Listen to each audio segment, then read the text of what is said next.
যে পিএসসি দুদক বা chief justice বা অন্যান্য যে বড় বড় পদগুলো আছে, কমিশনের যে পদগুলো আছে, সেগুলোতে নিয়োগের সময় আরো অনেক বেশি স্বচ্ছতা, জবাবদিহিতা যেন থাকে, সেটা আমরাও চাই।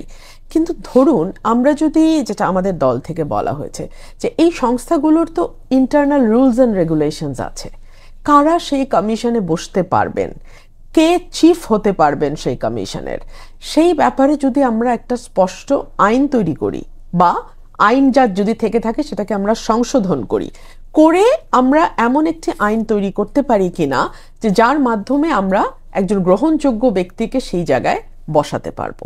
এক।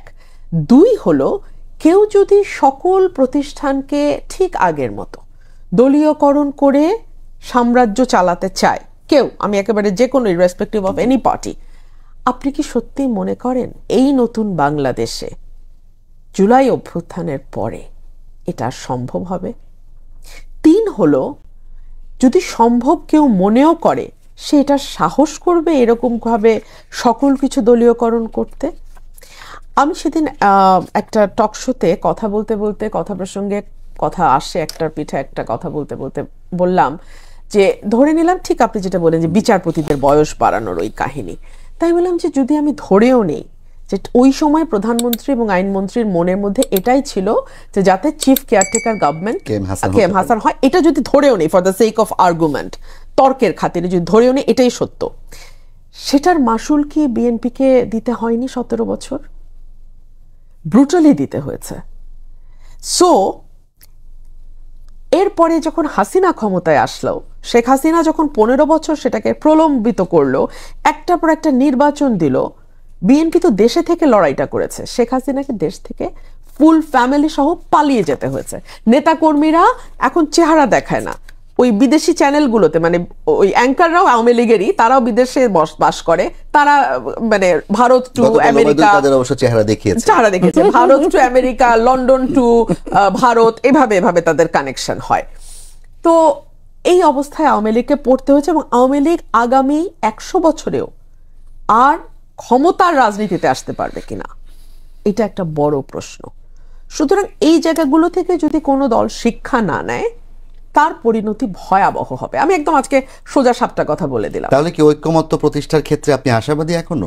আমি আশাবাদী। কেন আশাবাদী? ঐক্যমত্য অর্থ যদি হচ্ছে, আমি আবারও সালাউদ্দিন ভাইয়ের কথার সাথে আমার একটা মিলে যাচ্ছে কথা, আমারও তাই কথা, যে ঐক্যমত্য মানে যদি আপনারা কোনো ডিসএগ্রিমেন্ট নেই, সবাই সব বিষয় একমত, এইটা ভাই জীবনও হবে না। এটা কোন একটা ফ্যামিলিতেও কি হয়, বাবা মা 2 ছেলে 2 মেয়ে, একদম এক্স্যাক্টলি 6 জন মিলে কি সকল বিষয় একমত হয়ে যায়?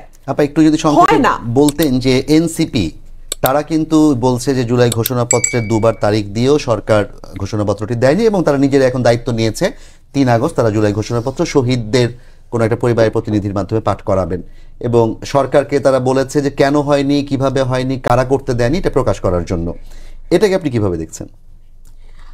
আমি এটাকে কিভাবে দেখছি তার চেয়ে গুরুত্বপূর্ণ হচ্ছে আরো যারা জুলাই যোদ্ধা আছেন তারা এটাকে কিভাবে দেখছেন।